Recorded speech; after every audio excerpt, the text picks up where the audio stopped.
Good day, guys. Welcome to 42 Days and 42 Years. My name's Tate Hill, and I'm sharing my life with you. So, age 7 was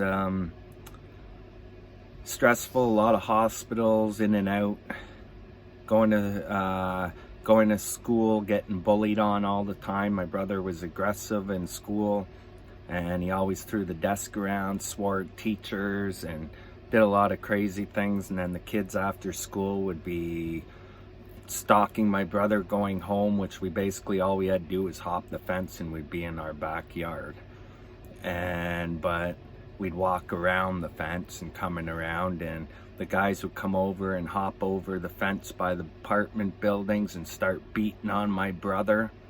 One time, the temp foster people I spent time with in that apartment building next to the foster home I'm living jumped out and chased the guys away. There were 5 of them beating on my brother. Their younger brothers would bully on me and beat me up, and my foster sister and my brother would back me up all the time and push the guys away. They wouldn't beat them up, but they just push them away and say, leave them alone, leave them alone. And then the older brothers would come back again and start beating up on my brother. So a lot of bullying went on now, especially at school. I had one girl named Erin that asked me if I wanted to have sex with her in school.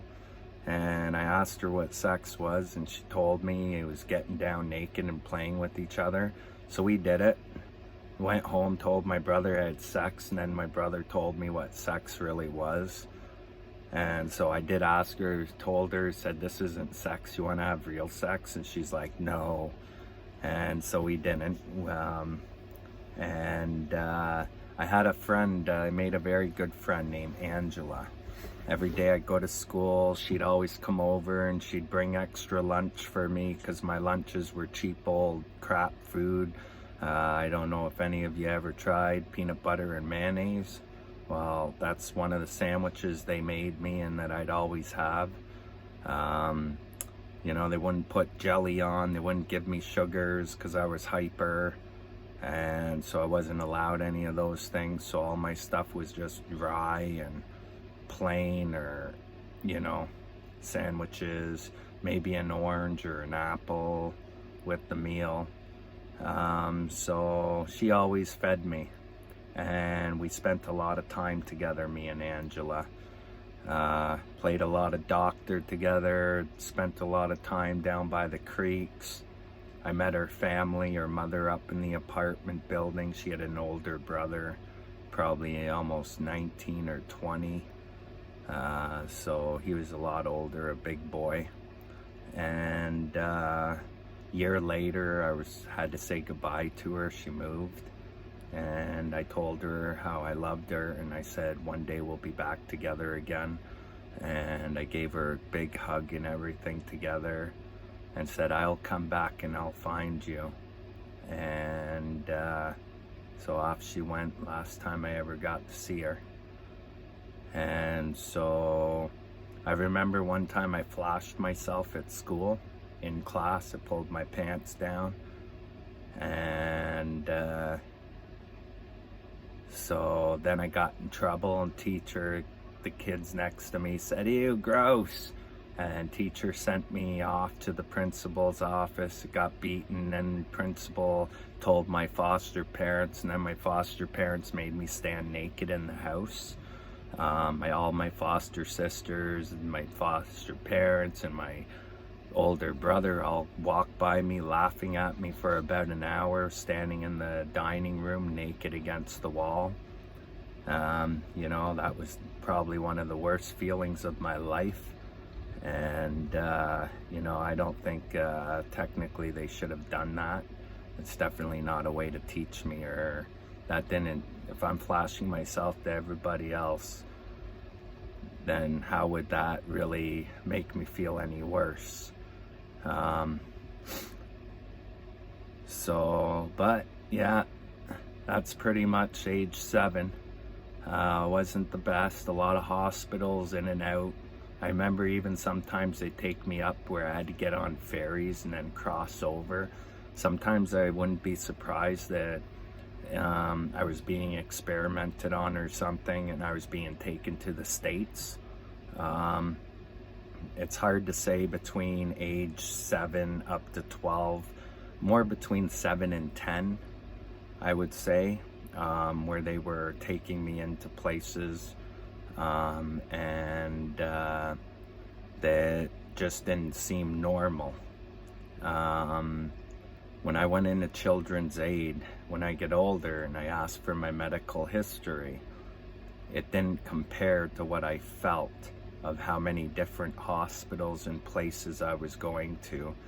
And on age 8, I believe it was, between 8 and 10, is where I got took to one of the islands, and something went crazy, and it has made me crazy and sick to this day from this thing that happened. And some people may think it was a dream to me or whatever and try telling me, but this was not no dream. I can remember my trip being taken over to this place and then being put to sleep and then being woken up in what I saw. So this is something you don't want to miss. I recommend this in the next couple of episodes. I'll tell you this part. Yeah, just it's pretty sad for the kind of things that happen when you're in foster care. They don't check on who's going to take care of you well enough to know what kind of people they are, what kind of people they're involved with. I can remember a lot of times my foster parents, it didn't happen in the old house that I lived at in Lakeview Park, but it happened a lot when I moved, and which I'll tell you about this, like suffocation, sort of like what the cop did to that guy that all these people are protesting nowadays and all over the world, and put his knee over top of his throat and basically couldn't breathe and let him die. And several times that almost happened to me, not by the cop but by my foster parents. They were trying to hide too much stuff, and when I screamed for help, they wouldn't let me, and they'd keep it covered.